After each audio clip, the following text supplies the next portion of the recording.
안녕하십니까, 정인태입니다. 이현주 전 의원이 대통령이 공천에 개입하면 탄핵 사유가 된다, 이렇게 맹비난을 했습니다.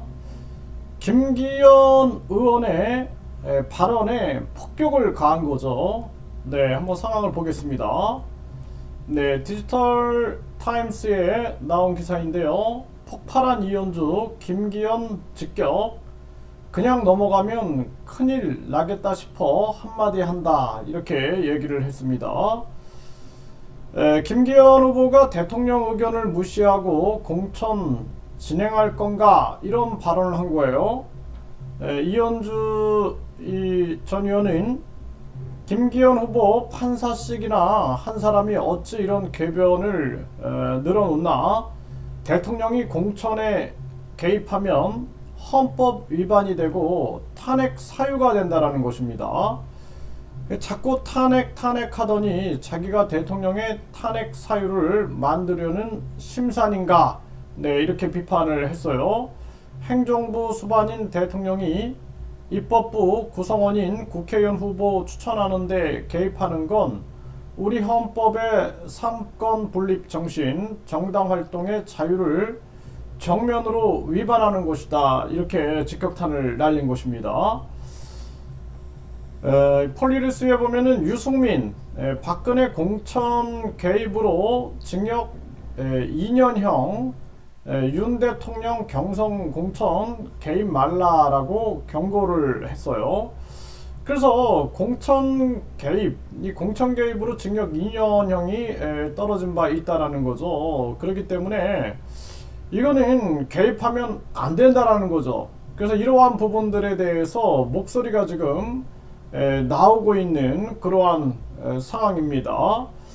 네, 그래서 유 전 의원도 헌법 7조의 공무원의 정치적 중립성, 또 공무원은 국민 전체에 대한 봉사자, 이렇게 규정되어 있다. 그 규정을 가장 충실하게 지켜야 하는 사람은 대통령이다. 이어 박 전 대통령을 수사한 사람이 바로 윤 대통령이다. 누구보다도 잘할 거다, 이렇게 얘기를 했습니다. 그래서 박근혜 대통령이 공무원의 정치적 중립, 경선 개입 금지, 선거 운동 금지, 공천 개입 금지, 그것 때문에 징역 2년형을 살았다라는 말로 경고를 한 겁니다. 그래서 지금 뭐 윤 대통령이 더 잘 알 겁니다. 네, 그래서 공무원의 정치적 중립, 경선 개입 금지, 선거 운동 금지, 공천 개입 금지, 그것 때문에 징역 2년형을 살았다는 거죠. 이러한 부분들.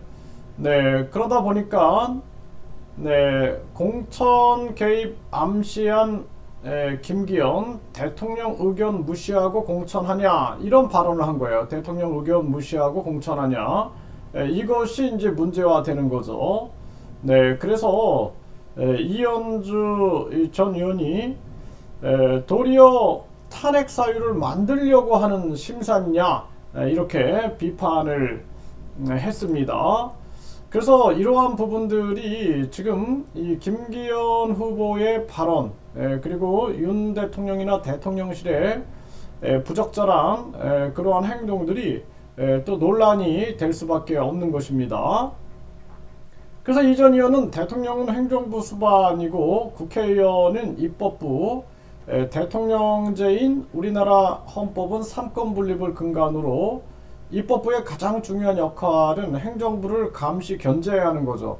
네, 그래서 이러한 부분들이 분명하게 지켜져야 됩니다. 그래서 우리나라가 입법부가 행정부를 감시하고 견제해야 되는데, 이 국회의원들이 장관하고 국회의원들이 총리하고 국회의원들 배지 달고 대통령 출마하고 이런 것부터 다 없애야 됩니다. 네, 없애고 뿐만 아니라 행정부에 장관을 했다 그러면 장관은 3년, 퇴임 후 3년 동안 국회의원 출마를 금지시켜야 됩니다. 그렇게 해가지고 완전히 우리나라가 철저한 삼권 분립이 이루어질 수 있게끔 하는 것이 굉장히 중요하다는 것입니다.